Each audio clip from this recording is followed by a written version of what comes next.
श्री परमात्मने नमः। मित्रों, हिंदू धर्म कहिए, सनातन कहिए, अद्वैत धर्म कहिए, या अपने देश में जो धर्म प्रचलित है जिसके मानने वाले हम लोग हैं, उसका आधार जो है, उसका दार्शनिक आधार जो है वो एक तो देखिए, हर धर्म के दो पक्ष होते हैं। एक तो उसका दार्शनिक पक्ष होता है और एक दूसरा उसका कर्मकांड पक्ष होता है। तो धर्म कहा ही गया है, धर्म का शाब्दिक अर्थ है धार्यत इति धर्मः, जो धारण किया जाए वो धर्म है। तो आदमी, मनुष्य क्या धारण करता है?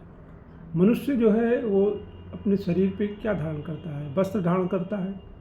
तो वस्त्र तो बदलता रहता है, लेकिन मनुष्य क्या है जो मुख्य चीज़ धारण करता है वो विचार है। किसी वस्तु, व्यक्ति या स्थान के बारे में विचारों को धारण करता है। जो भी आपके पास ज्ञान है वो सब विचार के रूप में है। तो धर्म का जो ज्ञान है वो जो विचार के रूप में हमारे पास है वो हमारा धर्म है। और जो सनातन धर्म का आधार है, विचार का आधार है, जो दार्शनिक पक्ष है, वो श्रीमद् भगवद गीता में भगवान श्री कृष्ण ने बहुत अच्छे तरह से उसकी व्याख्या की है।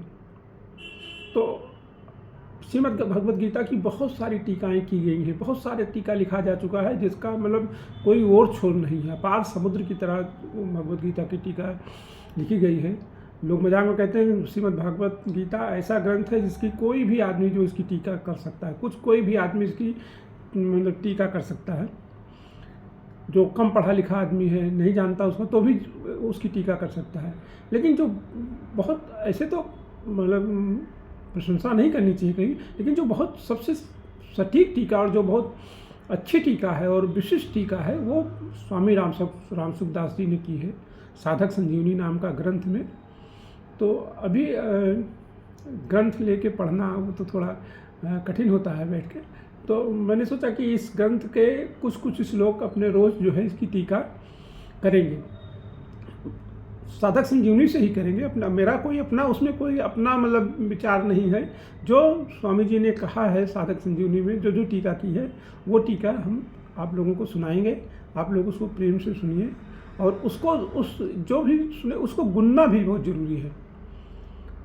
जो सुनिए उसको थोड़ी देर के लिए धारण करिए अपने मस्तिष्क में कि ये विचार है, स्वामी जी ने दिया है किसी श्लोक के बारे में, श्रीमद् भगवद गीता के बारे में जो भगवान श्री कृष्ण ने श्लोक कहे हैं, उनकी व्याख्या जो की है, उसको आप लोग जो अपने थोड़ा उसमें मनन करिए। तो पहला ही जो श्लोक आया, धृतराष्ट्र जी कहते हैं, पूछते हैं, धर्म क्षेत्रे कुरुक्षेत्रे संवेता युत्सवः मामाकाः पांडवाश्च किम कुर्वत संजय। अब इसमें जो मूल बात है, जो स्वामी जी जिस मूल बात की ओर मतलब जो है इंगित करते हैं, वो है मामका, कि धृतराष्ट्र ने पूछा कि युद्ध क्षेत्र में, युद्ध की इच्छा से धर्म क्षेत्र में, कुरुक्षेत्र में इकट्ठा हुए मेरे और पांडव के पुत्रों ने क्या किया।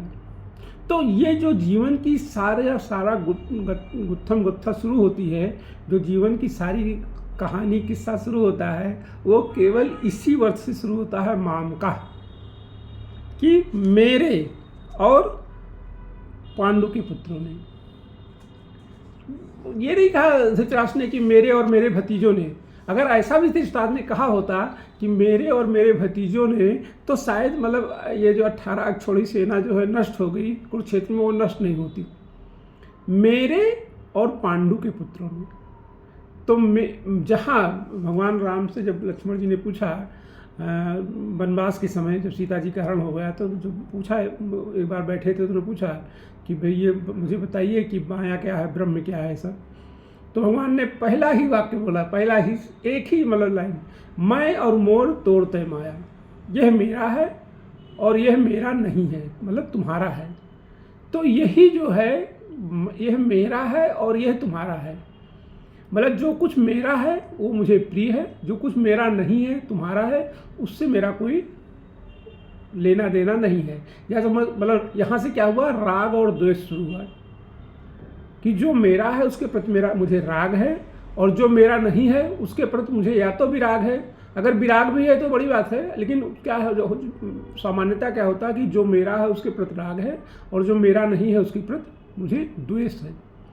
और इस राग द्वेष से सारे जीवन की कथा, जीवन का ये जो 84 लाख योनियों का मतलब चक्र है, वो इसी राग द्वेष से शुरू होता है। तो वो सबसे मतलब मूल शब्द जो जहाँ से ये सारे दुख की शुरुआत है, जो जगत को दुखालय कहा गया है, तो वो सारे दुख की शुरुआत यहीं से है कि मामकः मतलब मेरे और पांडु के पुत्रों ने। तो यही से सारा शुरू हुआ है। और इन्होंने स्वामी जी ने बहुत अच्छा इस बात को समझाया है कि यही मतलब शुरुआत है, यहीं से शुरुआत होती है। फिर उन्होंने कहा कि संजय जी कहते हैं, अब संजय जी जो है वो बता रहे हैं कि भाई दृष्ट्वा तु पांडवानीकम व्यूढ़म दुर्योधनस्ता आचार्यम उपसंगम राजा वचन मम ब्रवीत। जो उस समय जो सेना खड़ी है उसको देखकर दुर्योधन जो है वो द्रोणाचार्य के पास जाकर सबसे पहले कहता है, दुर्योधन जो है वो द्रोणाचार्य के पास जाके कहता है कि क्या कहता है कि हे आचार्य, आपके बुद्धिमान शिष्य द्रुपद पुत्र दुष्टुम्न के द्वारा व्यूह रचना से खड़ी हुई पांडवों की इस बड़ी भारी सेना को देखिए। अब ये हार का पहला मतलब उसने जो है अपना बीजारोपण कर दिया। पहली बात तो दुर्योधन ना तो सेना नायक था, ना मतलब जो है वो मतलब मुख्य मतलब उसमें था, लेकिन वो जो है क्योंकि युद्ध उसके हित के लिए लड़ा जा रहा था। तो जब एक बार आपने युद्ध में किसी को सेनापति बना दिया तो आप उसको अपना काम करने दीजिए। लेकिन यहाँ दुर्योधन क्या कर रहा है कि उसने द्रोणाचार्य को सेनापति तो बना दिया है, लेकिन वो अभी भी सारा मतलब जो है नियंत्रण अपने ही हाथ में रखना चाहता है। तो वो जाके वो कहता है कि आप पांडवों की व्यूह रचना को देखिए जो बड़ी भारी सेना के साथ जो है खड़ी है। अब दुर्योधन ने मतलब जो है द्रोणाचार्य को पहले ही अपने उसमें धराशायी कर दिया कि पांडवों की व्यूह रचना आपसे ज़्यादा सरल है, और आपके ही जो शिष्य हैं वही लोगों ने आपको मतलब आपके सामने ये खड़ा किया हुआ है। फिर वो पांडवों की सेना के बड़े बड़े सूरवीरों के नाम अपनी सेना के सूरवीरों का नाम नहीं गिना रहा है, वो पांडवों की सेना के सूरवीरों का नाम गिना रहा है कि यहाँ बड़े बड़े सूरवीर हैं, बहुत बड़े बड़े धनुष हैं, युद्ध में भीम और अर्जुन के समान जो सेनानी हैं उनके युधान, राजा विराट, महारथी द्रुपद, धृष्टकेतु, चेतका, मतलब सबके नाम गिराए, द्रौपदी के 5 पुत्र, ये सब बड़े बड़े मतलब जो है वीर वहाँ पे सेना में हैं। मतलब पांडवों की सेना की वो प्रशंसा कर रहा है। पहले तो उसने सेनापति का पूरा मतलब जो सेनापति का पूरा मतलब उनके पूरे पद की गरिमा को नष्ट कर दिया, और अब वो पांडवों की सेना की कर रहा है प्रशंसा। वो कहता है कि हमारे पक्ष में भी जो है आप उन पर ध्यान दीजिए। आपको याद दिलाने के लिए मेरी सेना के जो नायक हैं उनको भी कहता है, लेकिन पहले उसने पांडवों के सेना को बताया, पांडवों की सेना के वीरों को बताया, अब अपनी सेना के वीरों को बता रहा है कि आप हैं द्रोणाचार्य जी और भीष्म पितामह हैं हमारी सेना में, कर्ण हैं, संग्राम विजयी कृपाचार्य, तथा ऐसे ही अश्वत्थामा, विकर्ण और लोग हमारी सेना में भी हैं। इसके कहते बहुत से शूरवीर हैं जिन्होंने मेरे लिए अपने जीने की इच्छा का त्याग कर दिया है। अब बात क्या आई यहाँ पे कि मेरे लिए मदर्थ से पांडवों की सेना क्यों खड़ी है? पांडवों की सेना युधिष्ठिर के लिए नहीं खड़ी है, पांडवों की सेना को कृष्ण ने बताया है कि आप धर्म के लिए युद्ध लड़ रहे हैं। इसीलिए कहा ना धर्म क्षेत्र कुरुक्षेत्र। तो एक तरफ तो धर्म क्षेत्र में पांडवों की सेना खड़ी है, और कुरुक्षेत्र में कौन खड़ा है? किसके अर्थ के लिए? कुरुक्षेत्र में दुर्योधन के हित के लिए सेना खड़ी है। तो दोनों में अंतर हो गया, अभी से शुरू हो गया कि विजय कहाँ होनी है, वो पहले से ही पता चलने लगा है। तो क्या हुआ कि अगर धर्म के लिए मतलब यहाँ तक बात आ गई। पहली बात तो अपने भगवान ने मतलब सीमित गीता में आई कि जहाँ मैं और तुम है या जहाँ राग और द्वेष है वहीं से जीवन के दुख शुरू होते हैं। अब अगर राग द्वेष है भी तो हमको खड़ा कहाँ रहना है? हमें खड़ा रहना है धर्म क्षेत्र में, ना कि कुरुक्षेत्र में। हमें धर्म के क्षेत्र में खड़ा रहना है, हमें धर्म के लिए लड़ना है, ना कि मदर्थे, ना कि दुर्योधन के लिए लड़ना है। अगर राग द्वेष है और उसके कारण युद्ध की स्थिति आ भी गई तो हमें कहाँ खड़ा होना है? धर्म के क्षेत्र में खड़ा होना है। फिर द्रोणाचार्य उनकी बात को सुनकर जो है चुप रहे, तो वो कहता है कि हमारी वो सेना पांडवों पर विजय प्राप्त करने में अपर्याप्त है, असमर्थ है। क्योंकि हमारी वो सेना पांडवों पर विजय करने में अपर्याप्त है, असमर्थ है, परंतु इन पांडवों की सेना हम पर विजय करने में पर्याप्त है, समर्थ है। तो अब वो अपने ही सेनापति को कह रहा है कि पांडवों की सेना जो है वो हम पर विजय प्राप्त करने में समर्थ है और हम उसको प्राप्त करने में असमर्थ हैं। तो वो अपने ही मतलब जो है सेनापति का मनोबल जो है तोड़ दिया उसने। इसलिए वो तोड़ रहा है कि नियंत्रण मेरे हाथ में रहे। अगर वो कहता कि हाँ आपकी सेना जो है बलवान है, जिस तरफ भीष्म है, मतलब जिस तरफ भीष्म है उस सेना को ये जाके वो कह रहा है कि मतलब आप असमर्थ हैं। क्यों कह रहा है? कि दुर्योधन चाहता है कि अंततोगत्वा जो नियंत्रण है सेना का, चूंकि उसे द्रोणाचार्य और भीष्म पर विश्वास नहीं है, वो चाहता है कि अंततोगत्वा नियंत्रण जो है वो मेरे हाथ में रहे। और उधर जो है युधिष्ठिर ने क्या कर रखा है? युधिष्ठिर ने भगवान के चरणों में समर्पण कर रखा है, शरणागत हो गया है। वो धर्म के लिए, पहली बात तो धर्म के लिए लड़ रहे हैं, दूसरी बात जो है भगवान के चरणों में समर्पण करके लड़ रहे हैं। समर्थ अपने मतलब श्री कृष्ण को अपना, भले श्री कृष्ण सारथी हैं लेकिन उनकी सेना के नायक श्री कृष्ण ही हैं। तो वो जो है, और यहाँ पे ये दुर्योधन क्या कर रहा है? अपने लिए लड़ रहा है, अपने लिए लड़ रहा है कि मेरे लिए इन लोगों ने अपने जीवन को दांव पे लगा दिया है और मैं मतलब मेरे लिए अपने जीवन को दांव पर लगा दिया। और वो चूंकि चाहता है कि नियंत्रण मेरे हाथ, उसने द्रोणाचार्य को बना तो दिया है सेनापति, लेकिन वो चाहता है कि नियंत्रण मेरे हाथ में ही रहे, जिससे मैं अपने हित को पूरा कर पाऊँ। दुर्योधन अपने महारथियों से बोलता है कि आप सब के सब लोग सभी मोर्चों पर अपनी अपनी जगह दृढ़ता से रहते हुए निश्चित रूप से पितामह भीष्म की चारों ओर से रक्षा करें। तो पितामह भीष्म को रक्षा की क्या जरूरत है?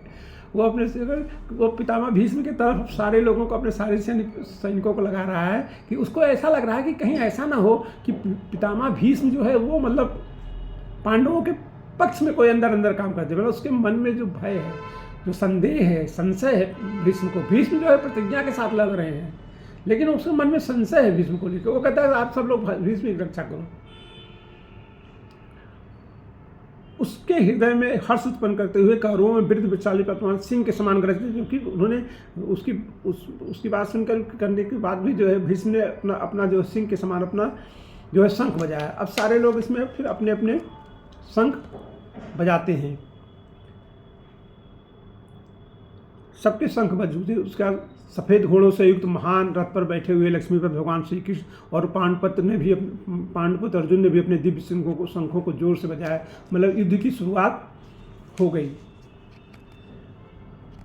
अब शंखों के नाम बताया गया है कि अंतर्यामी भगवान श्री कृष्ण ने पांजन नामक शंख बजाया, धनंजय अर्जुन ने देवदत्त नामक शंख बजाया, और भीष्म ने पौंड नामक महाशंख बजाया, युधिष्ठिर ने अनंत विजय नामक शंख बजाया, और नकुल और सहदेव ने सुघोष और मणिपुष्पक नामक शंख बजाया।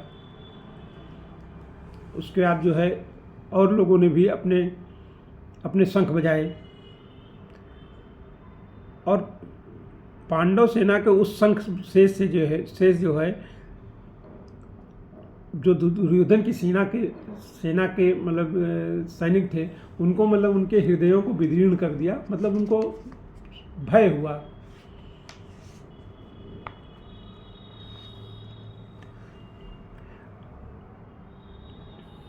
अब दोनों तरफ से शंख बज गई और स्थिति ये हो गई कि अंततोगत्वा क्या हुआ कि दुर्योधन की सेना जो है उसके हृदय विदीर्ण हो गए। अभी युद्ध शुरू नहीं हुआ है। अब अर्जुन कहता है श्री कृष्ण से कि हे भगवान, हे अच्युत, दोनों सेनाओं के मध्य में मेरे रथ को आप खड़ा कीजिए। जब तक मैं युद्ध में देख न लूँ कि इन युद्ध की इच्छा वालों को देखना कि इस उद्योग में मुझे किन के साथ युद्ध करना है। तो वो देखना चाहते हैं कि किसके साथ युद्ध करना है, इसलिए उन्होंने भगवान से प्रार्थना की कि आप मेरे रथ को दोनों सेनाओं के मध्य में ले चल कर खड़ा करिए। फिर आगे अपनी चर्चा करेंगे।